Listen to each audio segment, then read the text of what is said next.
Bien, este día nos tocó hablar acerca sobre las cuencas hidrográficas. El grupo está conformado por García, Valdés, Gustavo, Adolfo y mi persona, Murgas Peñate, Luis Alonso. Bien, continuando, explicaré qué son las cuencas hidrográficas. Bien, se refiere a toda el área o superficie del terreno que aporta sus aguas de escorrentía a un mismo punto de desagüe o punto de cierre. La escorrentía la constituyen las aguas que fluyen por la superficie terrestre cuando, tras producirse una precipitación pluvial o cualquier otro aporte de agua como deshielo, el agua comienza a desplazarse a favor de la pendiente hacia puntos de menor cota como consecuencia de la gravedad. Las aguas que no han sido infiltradas por el suelo y han quedado por lo tanto en la superficie generan la escorrentía superficial, mientras que aquellas que sí han sido infiltradas por el suelo y discurren por su interior reciben el nombre de escorrentía superficial. Además, en ocasiones, una fracción de las aguas de filtración penetra en la corteza terrestre por percolación hasta alcanzar los acuíferos subterráneos. Una cuenca está formada por un entramado de ríos, arroyos y barrancos de mayor o menor entidad que conducen los flujos de agua hacia un cauce principal, que es el que normalmente da su nombre a la cuenca. Su perímetro es una línea curvada y ondulada que recorre la divisoria de vertido de aguas entre las cuencas adyacentes. El agua que se mueve por toda la superficie o el suelo de una cuenca hidrográfica hasta llegar a formar la red de canales constituye el sistema fluvial o red de drenaje de la cuenca.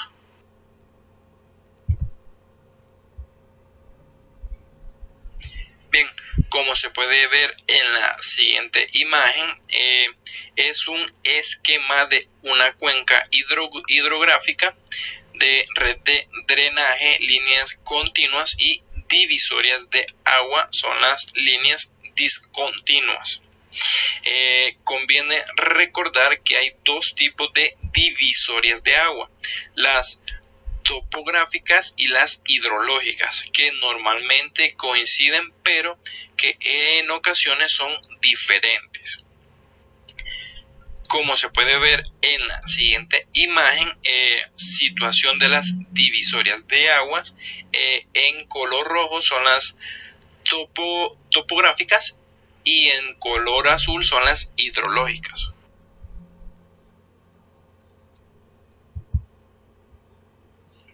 Parámetros generales. Bajo este parámetro se recogen los aspectos más básicos de una cuenca hidrográfica.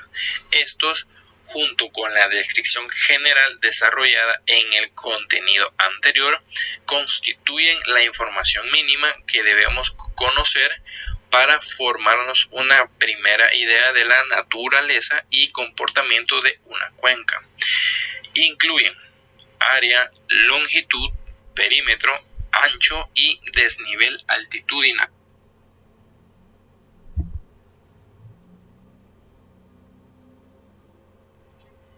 Área de la cuenca. El área de la cuenca está definida por el espacio delimitado por la curva del perímetro. Esta línea se traza normalmente mediante fotointerpretación de la fotografía aéreas en las que se aprecia el relieve y por lo tanto las divisorias de agua o sobre un mapa topográfico en función de las curvas de nivel representadas. probablemente sea el factor más importante en la relación escorrentía-características morfológicas. En ocasiones, debido a que los métodos de estima de la escorrentía solo son válidos si se aplica a áreas de características similares, es necesario tener que dividir las cuencas de gran tamaño en las que la red de drenaje es muy compleja en subcuencas o subsistemas de menor entidad, pero mayor homogeneidad. Longitud del cauce principal, perímetro y ancho. Bien, la longitud de la cuenca viene definida por la longitud de su cauce principal, siendo la distancia equivalente que recorre el río entre el punto de desagüe aguas abajo y el punto situado a mayor distancia topográfica aguas arriba. Al igual que la superficie, este parámetro influye enormemente en la generación de escorrentía y por ello es determinante para el cálculo de la mayoría de los índices morfométricos. En cuanto al perímetro de la cuenca, informa de manera breve la forma de la cuenca. Para una misma superficie, los perímetros de mayor valor se corresponden con cuencas alargadas, mientras que los de menor lo hacen con cuencas redondeadas.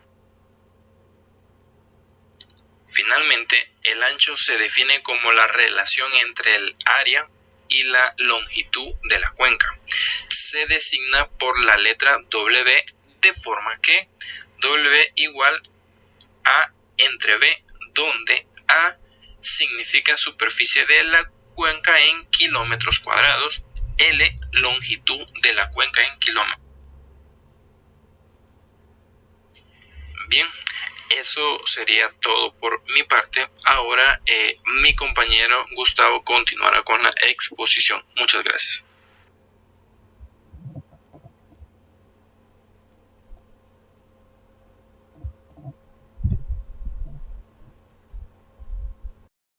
De forma. La forma de una cuenca es determinante de su comportamiento hidrológico. Cuencas con la misma área pero de diferentes formas presentan diferentes respuestas hidrológicas y hidrogramas diferentes, por tanto ante una lámina precipitada de igual magnitud y desarrollo. Hidrogramas que de diferentes formas, diferentes ramificaciones, por así decirlo, y por lo tanto cada uno es diferente. Tiene una pendiente, tiene una altura diferente, una desembocadura, por decirlo así, puede llegar a un río principal a un lago o a otro río o al mar. Los parámetros de relieve son de gran importancia, puesto que el relieve de una cuenca tiene más influencia sobre la respuesta hidrológica que su forma. Son de carácter general, podemos decir que a mayor relieve o pendiente la generación de escorrentía se produce en lapsos de tiempos menores. ¿Por qué? Porque si tiene mayor relieve hay mayor gravedad, por lo tanto si hay mayor gravedad hay un caudal mucho más rápido de esta agua. Puede ocasionar que si hay demasiada diferencia de nivel sobre el punto A con el punto B, puede ocasionar deslaves bastante considerables en la ribera de ese río, puede ocasionar inundaciones si esa cuenca no tiene protección. Ahora bien, la hidráulica de la red fluvial. La morfología de los canales fluviales naturales depende de la interacción entre el flujo y los materiales erosionables en el límite del canal. Por su parte, el flujo de agua está sometido a dos fuerzas principales, como anteriormente lo mencionaba, la gravedad y la pendiente del canal, mientras que la fricción se opone al movimiento del agua. Esa fricción que genera el suelo, las rocas, que poco a poco se va generando una erosión progresiva. Puede ser aumentando la profundidad del río, aumentando su anchura, diferentes formas.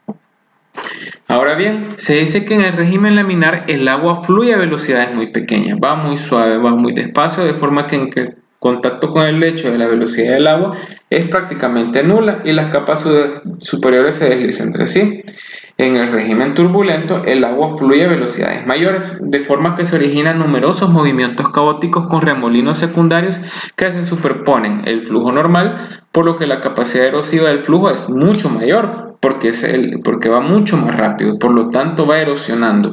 Y si no tiene una protección grande, pues puede erosionar grandes cantidades de terreno, de suelo, provocando asolvamientos en otras áreas y dejando una gran erosión en otras montañas o cerros o áreas en específico. El perfil longitudinal de un río es la línea obtenida al presentar las diferentes alturas desde su nacimiento hasta su desembocadura. Es todos los niveles, por decirlo así. Nació a los 2000 metros sobre el nivel del mar y llegó hasta el mar a 0 metros sobre el nivel del mar, o llegó y desembocó en otro río que está a 200 metros sobre el nivel del mar, o llegó y es afluente de otro lago que está a unos 150 metros sobre el nivel del mar. Ahora bien, generalmente los ríos tienen un perfil longitudinal cóncavo, aunque en ocasiones aparecen partes aplanadas y abruptas a causa de afloramientos de rocas duras, actividad tectónica reciente o cambios súbitos en el canal. Puede ser que vaya en zonas que son relativamente planas, donde el río no tenga un caudal muy fuerte y pues vaya bastante despacio. Ahora bien, hablando un poco sobre el programa, la delimitación de la cuenca hidrográfica en el programa QGIS. Ahora bien, el punto de descarga puede ser bien otro río, donde convergen varios ríos, donde acá se ha trazado los principales afluentes, donde va a descargar sobre un río principal, donde se ven todas las curvas de nivel que éstas tienen sobre las diferentes cotas de metros sobre el nivel del mar. Está el parteaguas también, donde es la zona de cuenca donde esta influye grandemente en esta zona, que más adelante se dice que es alrededor de 27 kilómetros cuadrados. Acá, por ejemplo, los otros datos relevantes. Se dice que tiene el río principal un largo de 9.510 metros. El ancho de la cuenca es de 4.325. El área es de 27.86 kilómetros cuadrados, un perímetro de 22.699 metros, y el río más largo tiene 7.95 kilómetros, y la longitud de la malla fluvial es de 50.82.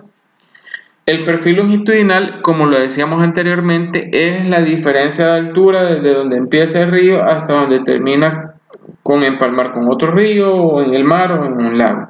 En este caso da desde los 1018 metros de altura, que es el punto más bajo, hasta los 1154 metros, que es el punto más alto.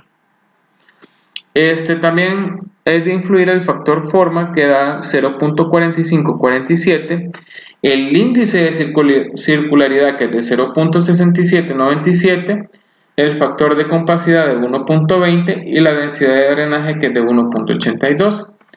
Ahora está el orden principal del río, que es donde convergen todos en el río principal, que va desde que vamos colocando el 1, donde empieza el río más pequeño, 2, donde se juntan más afluentes, donde van coordinando, hasta llegar al número 4, donde es el río principal, donde recibe todas las afluentes anteriores de las demás ramificaciones. Y la pendiente principal del río, que es también el que determina grandemente la velocidad de ese río, cómo se va a mover sus aguas, que en este caso empezaba desde un poco menos de los 1160 metros y llegaba un poco menos de los 1020 metros sobre el nivel del mar. Eso es todo de lo que sería de mi parte y muchas gracias por su atención.